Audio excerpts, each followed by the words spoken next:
क्या हमारे बॉडी के अपने सेल्स हैं जो बगावत कर देते हैं।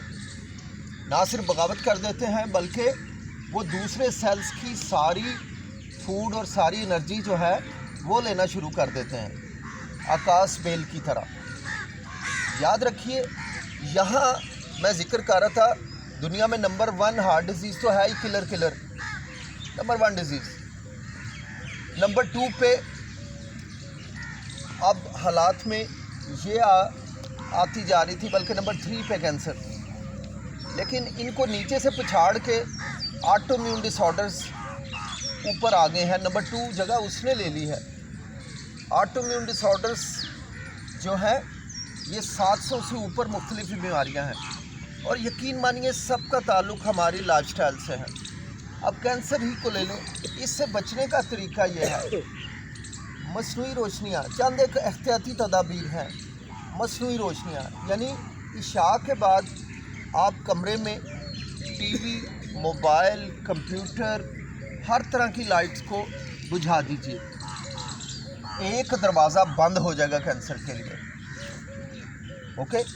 दूसरी अहम तरीन चीज़ है आपकी फूड डाइट सबसे बड़ा रोल अदा करती है कैंसर में। मैंने गांव के लोगों का क्यों जिक्र किया था? वो गांव के लोग जो शाम को मगरिब होते होते अपना खाना खा लेते हैं, वो लोग बचे रहते हैं कैंसर से, क्योंकि उनकी ग़िज़ाओं में कोई प्रिजर्वेटिव वाला मामला शामिल ही नहीं है। उन्होंने बाज़ार से कोई ऑयल नहीं लेके आना या घी लेके आना कि उसमें खाना पकाना है। उन्होंने कोई मायोनेज़, केचप, चटनी, मुरब्बा, चार, लटरम पटरम, हत्ता के चीनी तक इस्तेमाल नहीं करने। वो सारे देसी गुड़ से मामला चलाते हैं। वो शाम को मगरिब से पहले पहले खा लेते हैं और तकरीबन इशा के वक्त वो सारे सोए पड़े होते हैं, तहज्जुद के वक्त उठ जाते हैं। अल्लाह सुब्हानहू तआला ने, मैं कई दफ़ा जिक्र कर चुका हूँ, हमारे ब्रेन में एक पीनियल ग्लैंड है, छोटा सा मटर के दाने जितना। ये अंधेरे में एक हार्मोन रिलीज़ करता है जिसका नाम है मेलाटोनिन। ये मेलाटोनिन जो है ये बॉडी के अंदर फ्री रेडिकल्स को, यानी तोड़ फोड़ के नतीजे में ऐसे अनासर जो नुकसान पहुंचाते हैं हमारी बॉडी को, फ्री रेडिकल्स के नाम से जिन्हें जानते हैं, ये वही फ्री रेडिकल्स हैं जो आपको वक्त से पहले बूढ़ा कर देते हैं, जो हर बीमारी में आपके पेश होते हैं। एक दरवाज़ा इसका बड़ा ही बंद करने की ज़रूरत है कि आप इशा की नमाज़ पढ़ के घुप अंधेरे में चले जाएं। LED बल्ब भी ना होना चाहिए, छोटा सा भी नहीं होना चाहिए। जब आपको ज़रूरत पड़े बटन को, टेबल लैंप को दबाएं या मोबाइल को पकड़ें, लाइट ऑन हो जाएगी, जाएं और जाके अपना काम कर लें। लेकिन हमने 2-2 बजे तक जागना शुरू कर दिया है। टीवी के मनाजरे, नेटफ्लिक्स और सोशल मीडिया से हमारी जान नहीं छूटती। ये कैंसर की एक बहुत बड़ी वजह है। लेकिन फूड इससे भी ऊपर की है। फूड की तरफ आते हैं। फूड में ख़ास तौर पे कार्बोहाइड्रेट्स। अब कार्बोहाइड्रेट्स 2 तरह के हैं। बदकिस्मती ये है कि पढ़े लिखे लोग भी इस चीज़ को बिल्कुल इग्नोर कर रहे हैं, बिल्कुल कर रहे हैं, हत्ता के डॉक्टर्स तक कर रहे हैं। कार्बोहाइड्रेट्स 2 तरह के। डॉक्टर्स क्यों करते हैं? इसलिए कि 5 साल में न्यूट्रिशन पे उन्हें ऐसे ही मामूली सी स्टडी कराई जाती है, ऐसे छोटी मोटी। एक न्यूट्रिशनिस्ट जो है, जिसने 4 साल पढ़ा होता है, वो ग़िज़ा का माहिर होता है। आम जो डॉक्टर्स होते हैं जिन्होंने MBBS किया होता है या आगे MCPS, FCPS किया है, वो ग़िज़ा के माहिर बिल्कुल भी नहीं है।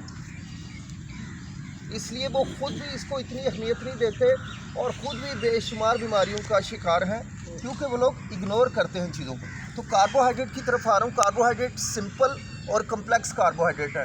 हमें ये फ़र्क ही नहीं पता कि सिंपल कार्बोहाइड्रेट्स क्या हैं और जो है वो कम्प्लेक्स क्या है। सिंपल वो है जैसे चीनी है, जैसे शरबत है, जैसे ये बोतलें हैं, जैसे आइसक्रीम है, केक है, पेस्ट्रियाँ हैं और ब्ला ब्ला ब्ला ब्ला, और हमारे बेकरी आइटम्स हैं सारे के सारे। ये जो ब्राउन ब्रेड के नाम से है, ये भी एक धोखा है, सिर्फ प्राइस बढ़ाने का, और कोई इसमें वो चीज़ नहीं है। ये सारे सिंपल कार्ब्स हैं। कम्प्लेक्स कार्ब क्या होते हैं? और क्यों अच्छे होते हैं? कार्बोहाइड्रेट हमारी ग़िज़ा का हिस्सा है और हमें ज़रूर लेने चाहिए। कम्प्लेक्स कार्ब क्या होते हैं? जिनमें फ़ाइबर होता है, जैसे फ्रूट्स में हम खा रहे हैं, केला है, तरबूज है, खजूर है, इनमें अल्लाह ताला ने साथ फ़ाइबर रखा हुआ है बहुत ज़्यादा।